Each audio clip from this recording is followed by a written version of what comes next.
What if the reason you've always felt different isn't because something is wrong with you, but because something deeply right is waking up inside you? Since childhood, some people carry a quiet feeling deep within that they can't explain. It's not something anyone else can see. It's not something you can prove, but it's always there, soft and constant, like a heartbeat that never stops. While most kids play, laugh, and live in the moment without thinking too much, there are others who move through the world a little differently. They smile, they laugh too, but their eyes see more. Their hearts feel deeper. Their thoughts wander into places no one taught them to go. These children don't always have the words for what they're sensing, but even before they can speak, they already feel that they are here for something greater than what they see around them. They watch everything, often in silence. They feel when someone is hurting, even when that person pretends they're fine.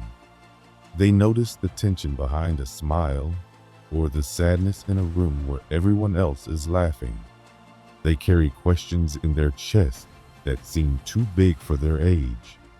Questions about life, death, purpose, and truth. And when they ask them, adults don't always have the answers. Sometimes they're told they think too much, feel too much, or need to grow up. But these questions aren't just curiosity. They are signs of a soul that remembers more than this world is ready to admit. Some people are born with this awareness. It doesn't make them better. It doesn't mean they'll live an easier life.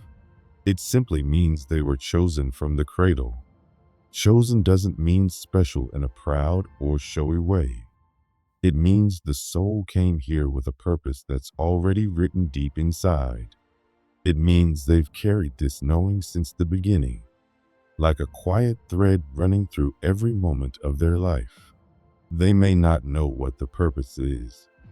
They may spend years trying to figure it out, but the feeling never leaves, even when they try to ignore it, even when they try to live like everyone else, even when they pretend to be normal. Something inside won't stop calling. Sometimes the calling is soft. Sometimes it screams. Sometimes it hurts. And sometimes it feels like the only thing keeping them going. This feeling often shows up early in life as deep sensitivity. A child who cries without knowing why, who feels alone even in a crowd, who gets overwhelmed by noise, by chaos, by people's energy. A child who feels sadness where others see joy, who senses things that no one else notices. Some of these children have strange dreams, so vivid they feel more real than waking life. Dreams with colors they've never seen, people they've never met, places that feel like home even though they've never been there. And some of these dreams later come true, piece by piece, like puzzle pieces falling into place. Others talk to invisible friends. But what if those friends aren't imaginary? What if they are guides, protectors, beings of light that only the child can see? What if the child isn't pretending, but remembering? What if they're not making it up, but holding on to something pure, something sacred, something forgotten by most adults? When children like this speak about the things they see or feel, they're often met with confusion or dismissal. It's just your imagination. Don't be silly. Stop talking nonsense. And so slowly, they start to doubt themselves. They stop speaking. They stop sharing. They push the feeling down. But the calling doesn't leave. It waits. It watches. It hides in dreams, in silence, in small moments of wonder and pain. And even when the world tells them to forget, their soul remembers. This inner feeling may cause them to feel like outsiders, like they don't belong, like they're always looking for something they can't name. Some of them try hard to fit in, to follow the crowd, to do what's expected. But deep inside, something always feels missing, like an invisible thread pulling them in another direction. And that pull is real. It's the soul remembering its mission. Sometimes life sends challenges early on to shape that soul. Illness, loss, heartbreak, rejection, loneliness. Not because they're being punished, but because their spirit is being prepared. Because the light they carry is meant to shine through cracks. Because they are being strengthened, not broken.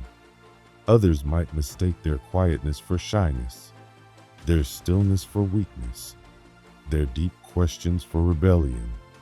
But it's none of those things. It's an inner world that is wide open, even when the outer world doesn't understand it. It's a child who already senses the invisible, who feels what others don't feel, who sees what others don't see. These children often seek refuge in nature, books, animals, art, music, or long silences. They may create entire worlds in their imagination, not to escape, but to express what they feel inside. They may stare at the stars for hours or draw symbols they've never seen before. They may talk about God, the universe, light, or energy without anyone ever teaching them those words. They just know. And sometimes, they remember things they've never been told. They may ask, "Where was I before I was born?" Or "What happens when we die?" Or "Why do I feel like I've lived before?" These aren't random thoughts. These are echoes of a soul that has walked this path many times. They might be drawn to ancient symbols, to light, to crystals, to sacred things they don't understand but deeply recognize. They may walk into a place and feel goosebumps. They may meet someone and feel like they've known them forever. Their life is filled with quiet signs, small reminders that they are not here by accident.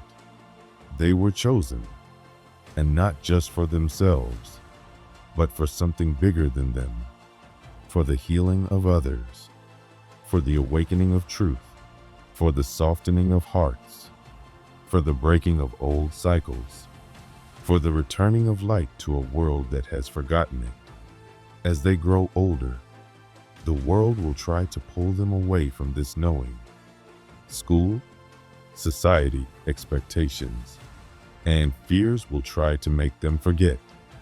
But the soul remembers, and at some point, through a dream, a loss, a love, a silence, or a moment of complete surrender, the voice returns, stronger, clearer, unshakable. And when it does, nothing is ever the same again. They remember the child they were, the questions they asked, the dreams they carried, the feelings they tried to hide. And in that remembering, they begin to come home to themselves. They begin to rise. They begin to walk the path they were always meant to walk. If you're reading this and your heart is pounding, if your eyes are tearing up, if something deep inside you is whispering, yes, then you already know. You don't need proof. You've lived the truth. You are not lost. You are not broken. You are not too sensitive, too different, or too strange. You were chosen from the cradle, and your time has come. Some children are born carrying something deep inside them, something ancient and full of wisdom that has nothing to do with age. It's not something they learn from books or school. It's not something someone taught them. It's something they just know. You can see it in their eyes when they stare out the window, lost in thoughts that seem far beyond their years. You can feel it in the way they pause before they speak, as if their soul is reaching for truth before their words come out. You can sense it in how they ask questions about life, death, love, and the stars, questions that seem too big for such small voices.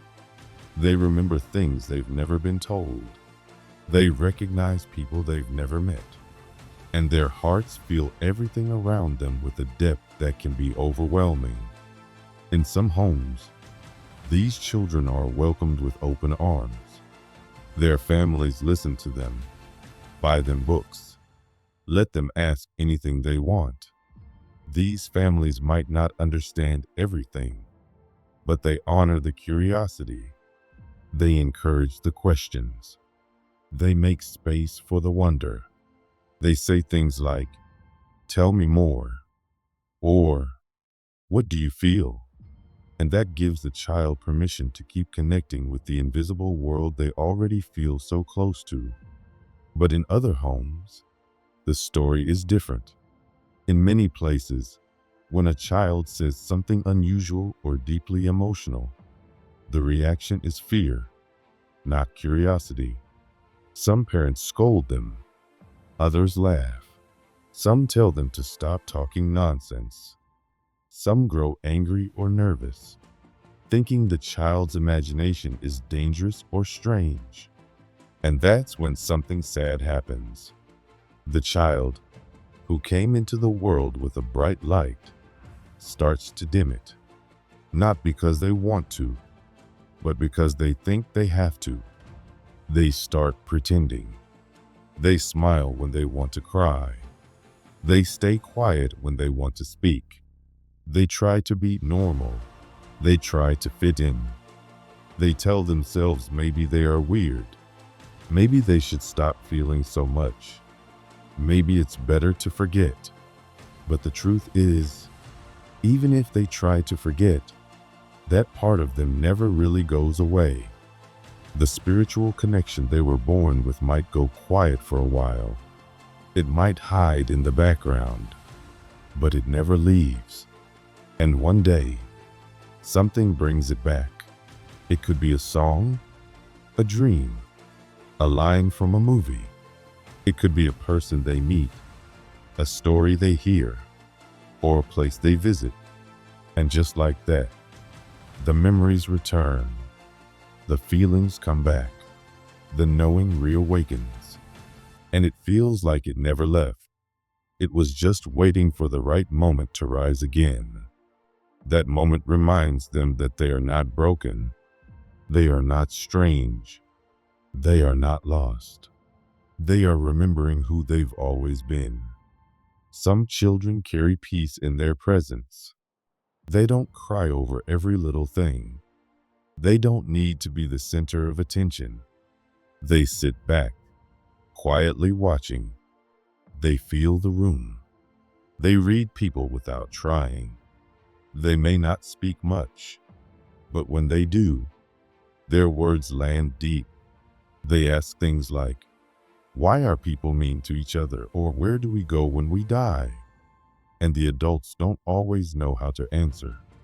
Sometimes parents look at each other, surprised, wondering how such thoughts came from a child so young.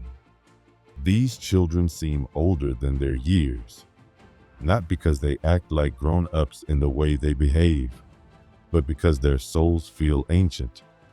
Their wisdom shows up in soft ways, in a still look, in a comforting touch, in a quiet understanding that goes far beyond what they've lived.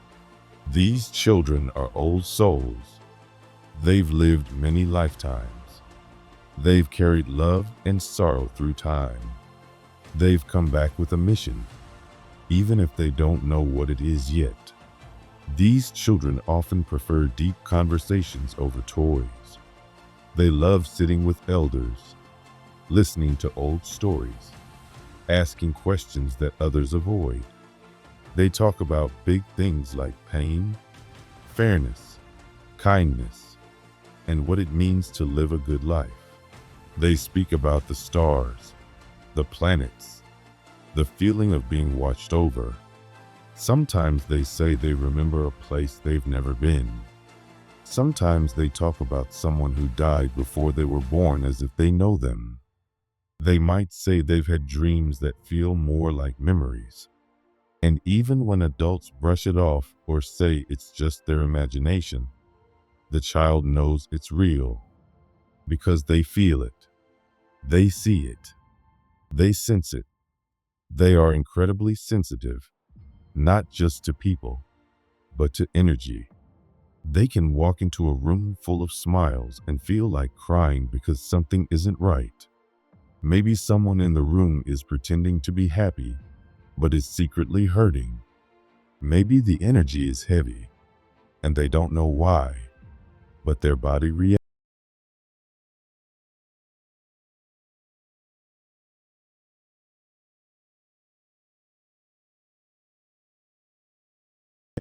It's energetic.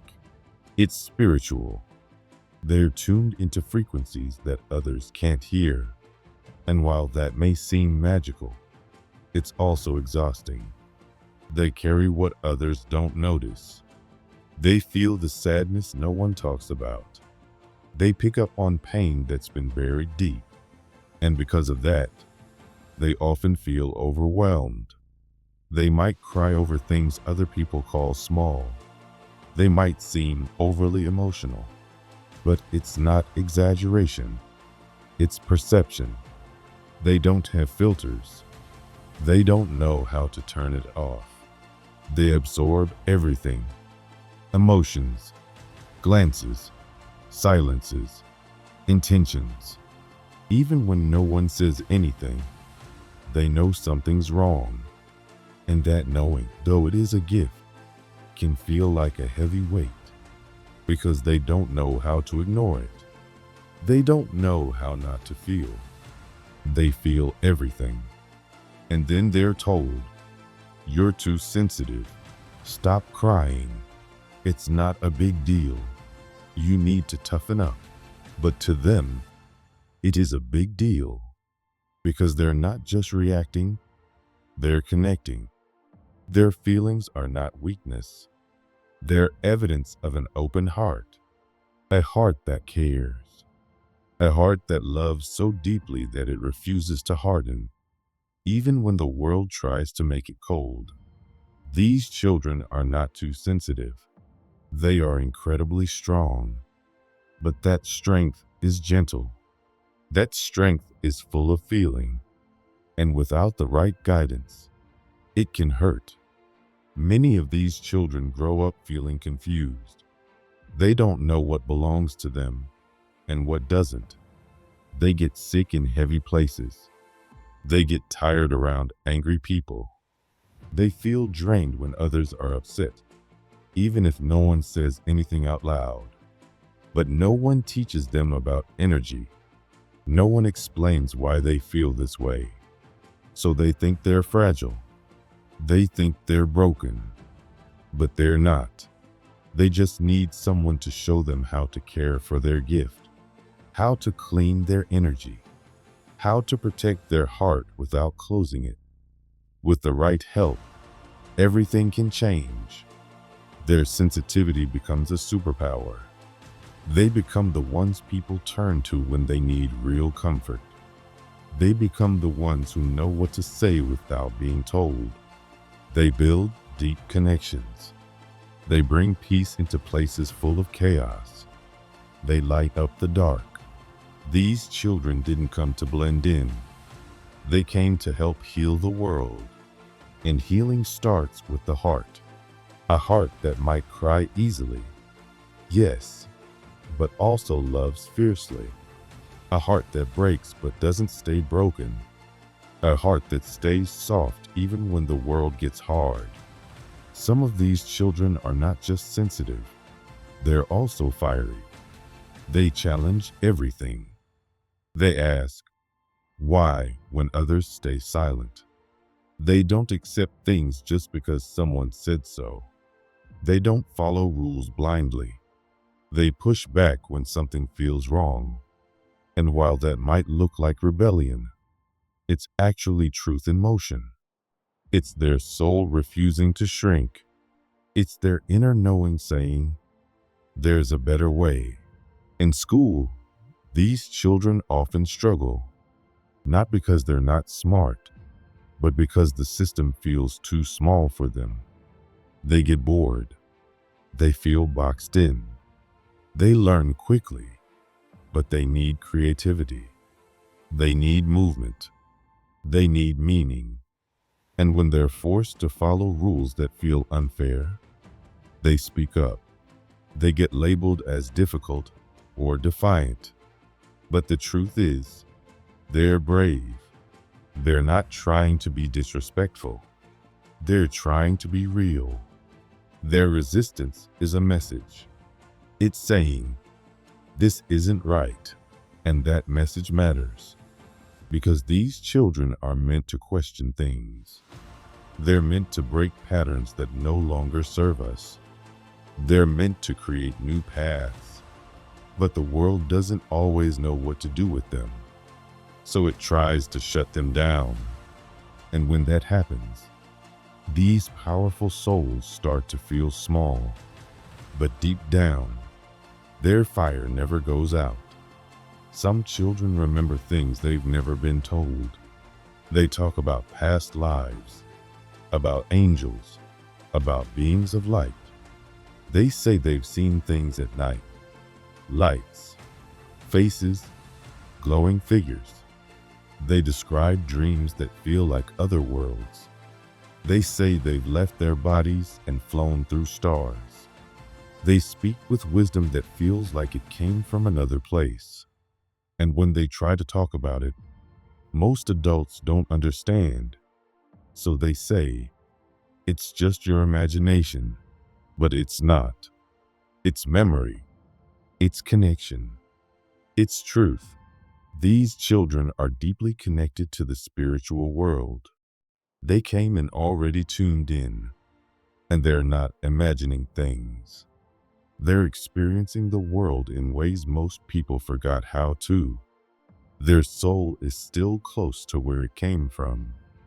They haven't built the walls that adults build, and that's why they can see what's invisible, hear what's silent, feel what's unspoken. Not every experience is easy. Some are beautiful, some are hard, but they're all part of their awakening. They're being prepared. Their soul is being shaped. Even the fear, even the confusion, it's part of the path. Many chosen children go through pain early in life. While others are playing, they are hurting. They might grow up in homes full of yelling, silence, or absence. They might be rejected, ignored, or even abused. And it feels unfair. It feels cruel. Why would someone so gentle, so full of love, be born into so much pain? But the truth is, pain became the door. That pain forced them to feel more, to see more, to become more. It didn't come to destroy them. It came to awaken them, to push them toward their purpose, to give them empathy that can't be faked, to give them strength that can't be broken. The soul that hurts but chooses to heal becomes powerful because it understands what pain feels like, and it never forgets. It becomes the kind of soul that can sit with someone in darkness and say, I know, I've been there, and I won't leave you. That kind of soul doesn't just read about healing. It becomes healing, not because it had an easy life, but because it turned its pain into purpose, because it chose to rise instead of shut down. If you were one of those children, if you remember feeling too much, being misunderstood, crying when no one else did, asking questions that made people uncomfortable, dreaming dreams you couldn't explain, then know this. You were not wrong. You were not too much. You were chosen. And all the pain you went through wasn't punishment. It was preparation. The world needs you. It needs your heart. It needs your fire. It needs your vision. It needs your voice. You are not here to fit in. You are here to remember who you are. You are here to bring light. You are here to help others find their way back home to themselves. And that begins when you stop hiding, stop shrinking, and start honoring what you've always known deep inside. You were never just a child with feelings. You were always a soul with a purpose. And now, it's time to rise.